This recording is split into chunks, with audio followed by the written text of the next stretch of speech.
Salam, selamat hari Minggu Bapak Ibu serta saudara-saudari yang dikasihi Tuhan. Renungan firman Tuhan buat kita di minggu hari ini terambil dari kitab Yeremia pasal 8 ayat 4 sampai ayat yang ke-7. Demikian firman Tuhan. Berdasarkan firman Tuhan yang sudah kita baca bersama, maka renungan firman Tuhan di minggu hari ini akan saya sampaikan dengan tema Kembali ke Jalan Tuhan. Kitab Yeremia pada bagian ini berbicara tentang dosa dan penghukuman. Artinya bahwa setiap perbuatan dosa dan pelanggaran yang dilakukan seorang anak manusia pasti menerima penghukuman dari Tuhan. Mengapa? Jawabannya adalah karena manusia diciptakan Allah segambar dan serupa dengan Allah, yang tujuannya hanya untuk memuliakan Allah melalui tutur kata, pikiran, dan perbuatannya. Namun untuk mengetahui sebuah pikiran, perkataan, dan perbuatan seseorang dinyatakan dosa atau tidak, sesungguhnya hanya dapat diukur dengan firman Tuhan dan bukan yang lain. Inilah salah satu tujuan yang paling hakiki mengapa Allah memberikan wahyu kitab suci kepada manusia. Tanpa firman, kita tidak bisa mengetahui jenis perkataan, pikiran, dan perbuatan apakah yang dikategorikan sebagai dosa atau bukan dosa. Itulah sebabnya Salomo dalam kitab Amsal pasal 29 ayat 18 berkata, "Bila tidak ada wahyu, menjadi liarlah rakyat. Berbahagialah orang yang berpegang pada hukum." Demikianlah kehidupan bangsa Israel pada tahun ke-13 pemerintahan Raja Yosia, tahun 627 sebelum Masehi sampai pembuangan ke Babel tahun 527. Sekitar 40 tahun masa pembuangan, bangsa Israel mengalami masa-masa yang paling sulit dan berdampak pada hubungan pribadi mereka dengan Tuhan. Sebagai umat pilihan Allah, mata Tuhan selalu tertuju pada mereka, dan Tuhan Allah mendapati bahwa bangsa Israel telah hidup di dalam dosa dan jauh dari Tuhan. Walau Tuhan Allah mendapati mereka telah jatuh di dalam dosa, tidak serta-merta membuat Tuhan Allah menyatakan hukuman dan murkanya pada mereka, meskipun Dia berkuasa untuk melakukannya. Namun oleh kasih-Nya, Ia menyatakan dirinya dan menyampaikan isi hatinya yang penuh kasih itu melalui Nabi Yeremia, agar orang-orang Israel mau kembali kepadanya. Sebagai orang-orang percaya, ketahuilah bahwa mata Tuhan selalu memandang dan mengawasi kita. Dia tahu seberapa dalam kita telah jatuh, Dia juga tahu seberapa jauh kita telah meninggalkan Dia. Namun Dia, Yesus, tidak menghukum dan memurkai walau Dia berkuasa melakukannya. Tetapi Dia mau agar kita bisa kembali ke jalannya yang benar, agar kita bisa kembali ke jalan Tuhan melalui Nabi Yeremia. Tuhan Allah menyampaikan beberapa petunjuk penting untuk bisa kita lakukan, antara lain yang pertama, sadar telah jatuh. Ayat yang keempat, demikian firman Tuhan. Engkau harus mengatakan kepada mereka, beginilah firman Tuhan. Apabila orang jatuh, masakan ia tidak bangun kembali? Apabila orang berpaling, masakan ia tidak kembali?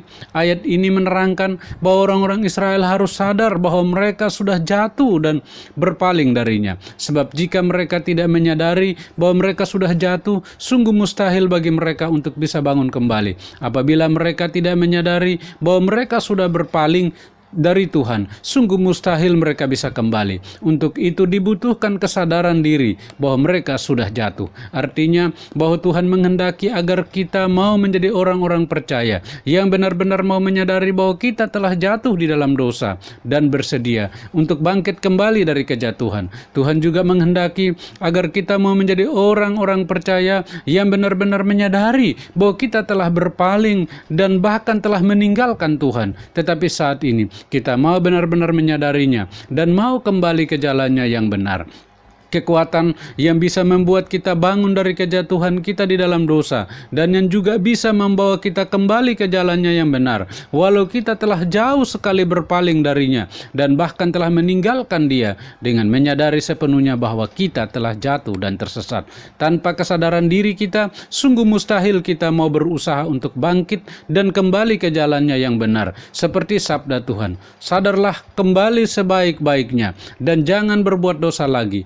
Ada di antara kamu yang tidak mengenal Allah. Hal ini kukatakan supaya kamu merasa malu. 1 Korintus 15 ayat yang ke-34. Yang kedua, tidak mengeraskan hati. Ayat yang kelima, demikian firman Tuhan. Mengapakah bangsa ini berpaling? Berpaling terus-menerus, mereka berpegang pada tipu. Mereka menolak untuk kembali.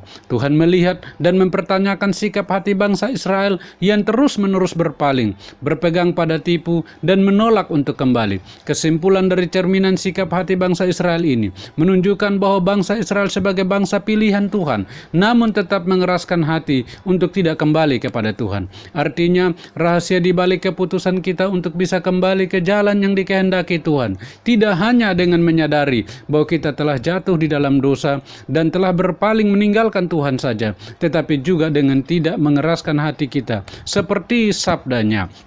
Pada hari ini, jika kamu mendengar suaranya, janganlah keraskan hatimu. Ibrani 4 ayat 7b. Tetapi kita mau memberi hati kita untuk dilembutkan Tuhan, agar bisa ditaburi benih firman Tuhan, bagaikan tanah kering yang merindukan air kebenarannya.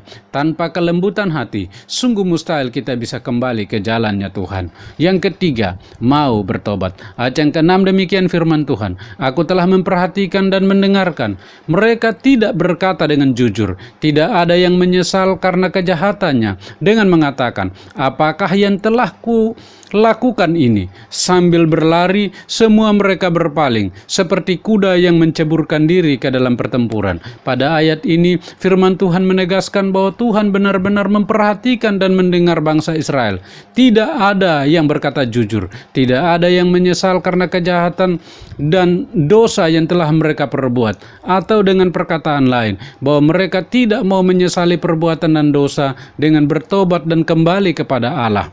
Padahal langkah penting seorang yang telah jatuh di dalam dosa adalah dengan menyesal, bertobat dan kembali kepada Tuhan. Artinya setiap derap langkah kaki kita kemanapun dan dimanapun kita berada selalu diperhatikan oleh Tuhan. Sekecil apapun perbuatan dosa, sepelan apapun bisikan kata-kata dusta, dan sepintar apapun kita menyembunyikan, ketahuilah bahwa sungguhnya semuanya itu terbuka dan tertelanjang di mata Tuhan. Oleh karena itu, sadarilah, sesalilah, dan bertobatlah dari sekecil dan sesederhana apapun perbuatan dosa yang kita sembunyikan, dan kembalilah ke jalan yang telah ditunjukkan Tuhan bagi kita melalui firman-Nya.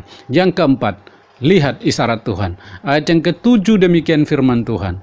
Bahkan burung ranggung di udara mengetahui musimnya, burung tekukur, burung layang-layang, dan burung bangau berpegang pada waktu kembalinya. Tetapi umatku tidak mengetahui hukum Tuhan. Tuhan melalui Nabi Yeremia meminta kepada bangsa Israel untuk melihat burung-burung ciptaannya yang berterbangan kian kemari sebagai bagian dari Allah Tuhan untuk memberi isyarat kepada mereka bahwa kalau burung-burung yang berterbang nun jauh di sana, namun bisa pulang kembali ke sarangnya. Apalagi umat pilihan Tuhan yang telah jatuh di dalam dosa dan yang telah jauh meninggalkan Tuhan, mana mungkin tidak bisa kembali. Artinya Tuhan memiliki beragam cara untuk mengingatkan dan menyadarkan kita dari setiap perbuatan dosa, seperti Bileam bertobat melalui keledainya. Bilangan pasal 22 ayat 28 sampai ayat yang ke-31. Petrus bertobat saat ayam berkokok 3 kali. Matius 26 ayat 74 sampai ayat yang ke-75. Demikian halnya kita, bisa saja diberi Tuhan isyarat atau cara tertentu oleh Tuhan untuk menolong kita sadar dan kembali ke jalan Tuhan. Untuk itu, lihatlah isyarat Tuhan tersebut jika ada, dan sadarilah serta kembalilah ke jalan Tuhan. Bapak, Ibu, serta saudara-saudari yang dikasihi Tuhan, firman Tuhan ini datang mengingatkan dan menyadarkan kita kembali bahwa kita adalah manusia yang lemah dan rapuh. Tiada seorang pun di muka bumi ini yang tidak terlepas dari salah dan dosa, sebagaimana firman-Nya bersabda, karena semua orang telah berbuat dosa dan telah kehilangan kemuliaan Allah. Roma 3 ayat 23. Namun kita patut bersyukur dan berbesar hati bahwa Tuhan Yesus adalah Allah yang penuh kasih, dan dengan kasih-Nya yang besar, Ia rela mengorbankan dirinya bagi kita, mati untuk menebus dan membebaskan kita dari segala dosa kita. Sedalam apapun kita telah jatuh, sejauh apapun kita telah melangkahkan kaki kita untuk pergi meninggalkan Dia, namun kasih-Nya tetap untuk kita. Dengan kehangatan kasih-Nya, Dia mengulurkan tangan kasih-Nya dan memanggil kita, marilah kepadaku, semua yang letih lesu dan berbeban berat, aku akan memberi kelegaan kepadamu. Matius 11 ayat yang ke-28. Dia juga berkata, lihat, aku berdiri di muka pintu dan mengetuk. Jikalau ada orang yang mendengar suaraku dan membukakan pintu, aku akan masuk mendapatkannya, dan aku makan bersama-sama dengan dia, dan ia bersama-sama dengan aku. Wahyu 3 ayat 20. Walau kita telah jatuh di dalam dosa, walau kita telah pergi meninggalkan dia sekalipun, namun ketika kita memutuskan untuk kembali ke jalannya yang benar, maka sungguh mustahil dia Tuhan tidak membukakan tangan yang penuh kasih itu untuk menerima kita. Seperti anak bungsu yang telah pergi jauh terhilang di sana, namun ketika ia memutuskan untuk kembali pulang pada bapaknya, bapaknya menerimanya dengan penuh kehangatan kasih agar kita bisa kembali ke jalannya yang benar. Maka firman Tuhan telah mengajarkan kepada kita untuk bisa melakukan beberapa hal seperti yang telah dijelaskan di atas. Yang pertama, sadar telah jatuh. Yang kedua, tidak mengeraskan hati. Yang ketiga, mau bertobat. Dan yang keempat, lihat isyarat Tuhan. Percayalah bahwa apabila kita berani melakukan langkah-langkah ini, maka sudah dapat dipastikan bahwa sedalam dan segelap apapun kita telah jatuh, sejauh apapun langkah kaki kita pergi meninggalkan Tuhan, kita bisa bangkit dan kembali ke jalannya. Dan Dia pasti menerima kita kembali dengan penuh kebahagiaan dan kehangatan kasih-Nya, tanpa memperhitungkan seberapa dalam kita telah jatuh di dalam dosa, dan tanpa memperhitungkan seberapa jauh kita telah meninggalkannya, sehingga pada akhirnya hidup kita dalam hubungannya dengan Tuhan dipulihkan dan diberkati oleh Tuhan. Biarlah firman Tuhan hari ini menolong dan memberkati kita sekalian. Amin.